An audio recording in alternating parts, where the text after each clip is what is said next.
Welcome back. My guest today, Chief Gani Adetola-Kaseem, was called to the Nigerian bar in 1980 after passing the Bachelor of Law of that same year with a second-class upper division. He was appointed a notary public in 1992 and elevated to the rank of Senior Advocate of Nigeria, SAN, in 2002. Apart from conducting cases at all levels of court in the area of trade, industrial disputes and unlawful dismissal cases, Chief Adetola-Kaseem consults for many institutions and has also conducted important negotiations on several employment-related matters. He participated actively in the committees on the repositioning of the National Industrial Court, which is vested with exclusive jurisdiction on labor matters. Of course, we talk about labor issues. Thank you for talking to us. You're welcome. Some labor leaders have argued that the Nigerian labor laws are designed to favor the Nigerian employer to the detriment of the employees. As an expert on labor law, do you agree with this view? Any system, there's always a room for improvement. But that is not to say that the labor laws as they are presently are necessarily treated in favor of either the employee or the employer. I think they are reasonably balanced. In a labor relations situation, usually it's a tripartite thing: the employer, the employee, and the regulator, represented usually by the Ministry of Labor and other organs. And of course, you have the various the dispute resolution mechanism, starting from conciliation through to arbitration and to the adjudication at the National Industrial Court. I think the system is fairly balanced, and I won't agree that it favors either party to the detriment of the other. No. But what areas of labor laws do you think that the country needs to take a second look at? Our legislator have to be a bit more up and doing to attend to statutes more regularly in the light of global trends and things like that. So you don't have, for example, if you have our labor system or labor law status fashioned against what obtained in other countries some 40 years back, you don't have to rest on us and say that we continue, even if there are improvements, if there are other things being done in other countries, we will not look at them and try and see how we can improve our own system. So certainly there will be room for improvement from time to time. So one cannot, even as we speak now, because the apex, when we talk about dispute resolution system in the labor system, the apex is the National Industrial Court. At the National Industrial Court, I'm aware that quite apart from the arbitration system, pre-adjudication arbitration at the IAP, even at the industrial courts, they have an alternative, a sort of mediation, a court order mediation system, that when suits are filed at the court, there are suits they look at and say that they can be looked at through mediation, and they sent to their mediation center to look at, and they are resolved quickly. The important thing, what is at the mind of everybody who is concerned, who is a stakeholder, is that such disputes should not linger for too long. They should be resolved at the earliest opportunity. So all of us who are players in the system want to really support that, to ensure that. So from time to time, we think about how to improve the system, and if there are suggestions, we do make them. It's interesting that you've brought in the National Industrial Court, because I had a lawyer say to me earlier today that appeals from the National Industrial Court goes to the Court of Appeal only on issues of fair hearing, and that this is an area that needs to be tinkered with. Do you share this view? Oh yes, that is part of what we're talking about, improving the system. Yes, certainly. We know that at the time when the jurisdiction of the National Industrial Court was much narrower, it used to be thought that yes, you can look at some of these things, perhaps industrial relations, disputes, and so on and so forth. They can end it at their level without necessarily having to move up. But I think the jurisdiction of the industrial court has been expanded considerably now. That they cover a lot of grounds, a lot of all employment-related issues. So time has come when appeals ought to be allowed to go upstairs from decision of the courts to the Court of Appeal, at least to up to the Court of Appeal. This is more so because, unlike before, when almost all issues are determined by a panel of 3 judges at the Industrial Court, now most issues, except references from the Minister of Labour on the industrial administration, are now presided over by single judges. And we cannot, with all the best of intentions, yes, judges are human beings. They could make errors from time to time. Innocent errors, errant errors, and some of the times. So we must be able to test such errors when they occur. Apart from the issue of appeals, what other suggestions can you give for the courts to work better? I think the court has done that, and I think we should give them a chance to really grow further in the system, to have further experiences. Certainly, it's an experience we are going through, and it's a lot. There have been a lot of improvement, a lot of expansion, and we must allow this to really take root before we start to really disorganize and think of how to further organize or disorganize it. But I think they've been a long way, and they are doing well, in my view. Of course, what is needed immediately is that because of the phenomenal expansion that had undergone in the last a few years, there's a need, of course, to appoint more judges. Fortunately, they have been fairly forward-looking. They built a lot of courtrooms across the country. I'm aware that at least they have in operation now in about 21 states where they have courts operating fully. And they have just about that number of judges. I'm also aware that they are in the process of appointing more judges, subject to availability of funds and ability to provide facilities for the operation, because it's not enough just to appoint the judges. You must be able to provide facilities for them to operate, courtrooms,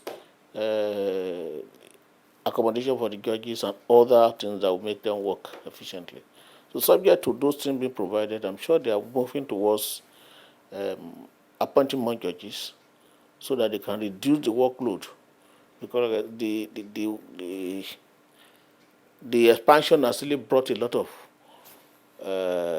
sizable increase in the workload of the judges. A senior advocate of Nigeria like yourself, Professor Isesage, recently faulted the demand of labor, calling for an increase in the minimum wage from 18,000 naira to 56,000 naira. He described the demand as irrational, unrealistic, and a fantasy. Do you share this view? I won't go as far as Professor Isesage's description has been a fantasy and so on and so forth. I do know that the figure, looking at the figure in the light of our current economic position, one would say, how can you justify this? Particularly when most employers, whether in the public or public, are still grasping with paying 18,000 minimum wage. But having said that, we're also all human beings. 18,000, that is, we must not forget that 18,000 is just the base. It's not necessarily all that the worker gets. You expect 18,000 to be paid, that those are the base of the employment table, the messengers, laborers, and things like that. As they progress up in the ladder, of course, it increases. But even with the increase, many people, an average worker, even you have people who work in the banks, earning still as little as 50,000 naira per month, and so on and so forth. So there's certainly a need for some improvement in this. But whether the minimum should go to as high as 56 is another matter. Because when you talk about 56, you're talking about 300% increase. 18 by 3 will give you 50. No, that's how I'm saying. So it's about 354. That's about 300% increase. That may not, in the light of the current economic position, which unfortunately for us, one can say is self-inflicted by political leadership. Because Nigeria doesn't have to be in the position where we are now. Even with the issue of reduction in our oil revenue and things like that, if we had been proactive, if we had justifiably, if we had used what had accrued to the nation over the years justifiably to improve our infrastructure, to expand our productive, something and factory and so on and so forth, of course things will be better. But as we are now, it is a bit difficult to really justify an increase as high as 56. We all know now that most states, even before we came to this, we handled the matter between a state government. I want the spirit of confidential in this. Where state government is not able to pay its local government workers the 18,000 naira. We were in court for about 4 years dragging this. The state government could not. That is quite aside from the current position now where most governments cannot even pay for all their workers. Even when they were paying, we had some states that could not pay their 18,000. But of course, that is because of bad governance. I mean, my view is as a result of bad governance. It's not more than that. So, but all these are things that have to be taken in their strides. We have to improve our on the system. We had a system with systemic failure over the years. When you have governors and governments not doing what they should do to invest in the future, to diversify and ensure that a lot of facilities are provided. Because if the infrastructure had been there, of course we won't be talking now about electricity. You are here now. We're relying on something. You cannot blame the current government for it, but the truth is that is where we are. So I think we must shift away. Over the years, I think we got it into our system that all governments must pay the same thing across the nation. I think time has come when we must move away from that concept.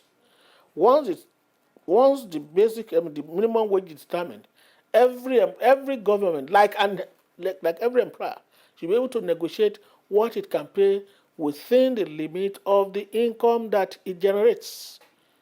So that way it will be easy. If, for example, in years gone by, say in the First Republic, every region paid what it was able to pay. When Western Nigeria was offering 5 shillings for its base workers, there are 3 regions, Western region, Northern region, Eastern region. They were not paying at the same level. Each region paid according to its ability. I think we must have to move gradually to that. Let every state determine what it can pay, not below the minimum fixed by federal government constitutionally or statutorily, but from the minimum upwards, every region, every state must be able to negotiate what it can be able to pay, and the workers, the labor people will be able to see it. Question of putting your card on the table. This is how much we have from the Federation Accounting Institute they all rely upon.